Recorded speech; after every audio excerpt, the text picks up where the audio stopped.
Hey guys, back to my channel. Pujo চলে এসছে, এখন কি আর পার্লারে না গেলে হবে বলো? পুজো চলে এসছে, এখন তো একটু পার্লারে যেতে হবে। তো আজকে আমি যাব পার্লারে। আরে না না না, বেশি দূরে নাই, এই তো বাড়ির কাছে নাজিরপুর পার্লারে।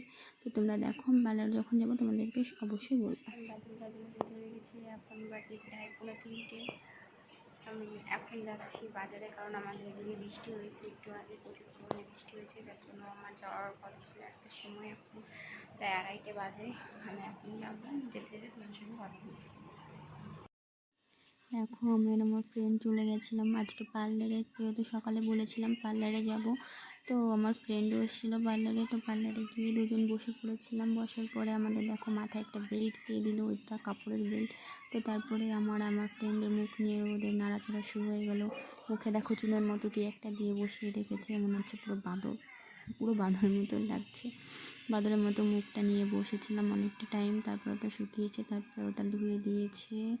আর আস্তে আস্তে অনেকটা রাত হয়ে গেছিলো, যেহেতু পার্লারে প্রচুর ভিড় ছিল। দিদিটা সত্যি খুব ভালো সার্ভিস দেয়। আর দেখো, বাড়িতে এসে মনে হচ্ছে আমার মুখটা পুরো আয়নার মতো চকচক করছে। আমি নিজেই বারবার দেখছিলাম মুখটা, সত্যি খুব ভালো কাজ ওনার হাতের।